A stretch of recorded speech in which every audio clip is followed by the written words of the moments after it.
You know, in the Gospel of Matthew, there's this one single chapter that really acts like a hinge for the entire story. It's a moment where everything pivots.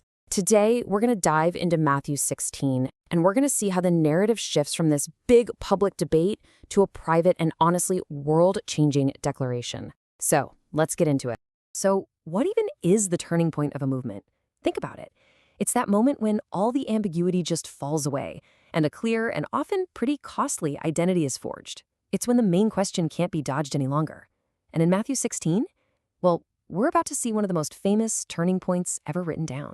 Okay, so our story kicks off in this kind of fog of confusion. Jesus is being met with demands and total misunderstandings from pretty much every side. It really seems like nobody is on the same page. The air is just thick with expectation, but everyone's looking for something totally different. So the chapter opens with this really fascinating contrast. On one side, you've got the religious authorities, the Pharisees and Sadducees, and they're demanding some spectacular sign from the heavens to prove who he is. And then on the other side, you have his own disciples, who completely miss the point of a warning he gives them and instead start worrying that they forgot to pack lunch. I mean, two very different groups, both just fundamentally missing the message. This is Jesus' response to the leaders, and it is incredibly sharp. He points out the irony here. He's basically saying, look, you can predict tomorrow's weather just by looking at the color of the sky, a simple earthly skill. Yet, these massive historical and spiritual events happening right in front of your faces, the signs of the times, you are completely blind to them. It's just a powerful critique of their spiritual blindness. So yeah, Jesus wasn't actually talking about bread. He uses yeast here as a metaphor. You know how just a little bit of yeast works its way through a whole batch of dough and completely changes its nature?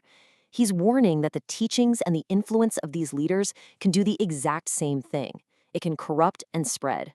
Once the disciples finally get this, they realize the warning was about ideology, not about appetizers. All right, so after dealing with all this confusion from the outside, Jesus just dramatically shifts the focus. He takes his disciples away from the crowds to a place called Caesarea Philippi. And suddenly, the noise of public opinion just fades out, and the conversation gets intensely personal. He starts with a kind of general poll, right? He asks, so, who are people out there saying that I am? And the answers are all over the map. They see him as a huge figure, maybe a prophet who's come back from the dead, like John the Baptist, or a legendary figure like Elijah or Jeremiah. And these are all compliments for sure, but they're also all wrong. They're just guesses from the outside looking in. And then he pivots. That one word, but, it changes everything. He just brushes aside all the public speculation and turns the question directly onto his inner circle. But what about you? See, this isn't a theoretical discussion anymore. This is a moment of truth. He's asking for a personal declaration, and pretty much everything is about to hang on their answer. And what comes next? Well, it's the absolute climax of the chapter. It's the confession that becomes the very bedrock for everything that follows. The turning point has arrived. Simon Peter steps up, and he just says it. You are the Messiah, the Son of the living God.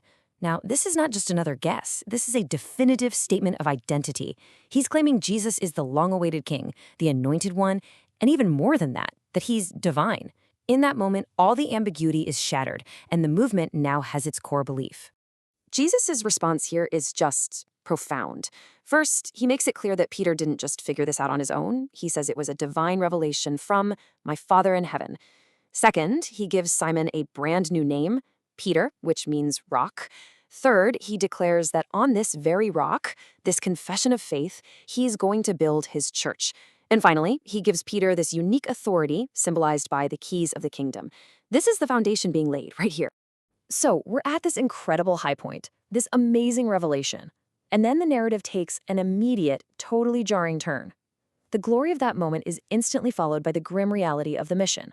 The cost of that confession is about to become brutally clear. That phrase, from that time on, that's our signal that the turn has happened. Now that his identity as Messiah is locked in, Jesus starts to completely redefine what that actually means. It's not about earthly power, it's not about military victory, nope. The path forward involves suffering, being betrayed by the leaders in Jerusalem, being executed, and then being raised to life. And Peter, the guy who was just called the Rock, is absolutely horrified. This does not fit his idea of what the Messiah is supposed to do. Not at all. He actually pulls Jesus aside and starts to rebuke him, saying, "This must never happen to you." He's just trying to protect his leader from what sounds like a complete and utter disaster. The whiplash here is just stunning. Jesus' reply to Peter is one of the harshest things he says in the entire text. He calls the man he just named Rock Satan, an adversary. He says Peter's well-intentioned advice is a stumbling block, a temptation trying to pull him off his divine mission. I mean, how do you go from being the cornerstone to a stumbling block in like 2 minutes? Well, the conflict really boils down to two totally different perspectives. Peter is working from a human one, right? He's concerned with avoiding pain, avoiding death, and getting some kind of worldly victory. But Jesus is saying that God's concerns are different. They involve a plan that is fulfilled through suffering and sacrifice. So the crucial point here is that Peter's very human, very understandable desire to protect Jesus was actually standing in direct opposition to the divine plan. And then Jesus broadens the lesson out to everybody. The terms for following him are, well, they're non-negotiable. It's not about glory and power. It's about self-denial. It means taking up your own cross, an instrument of execution, and following him down that same path of sacrifice. It's a really radical redefinition of what victory looks like. And he leaves them and us with this final piercing question. It really sums up the entire chapter. It frames the choice not as one between success and failure, but between two different economies, two completely different value systems. It asks us to weigh the value of literally everything the world can possibly offer against the value of our own self, our own soul. And that question, it just hangs in the air long after this is over.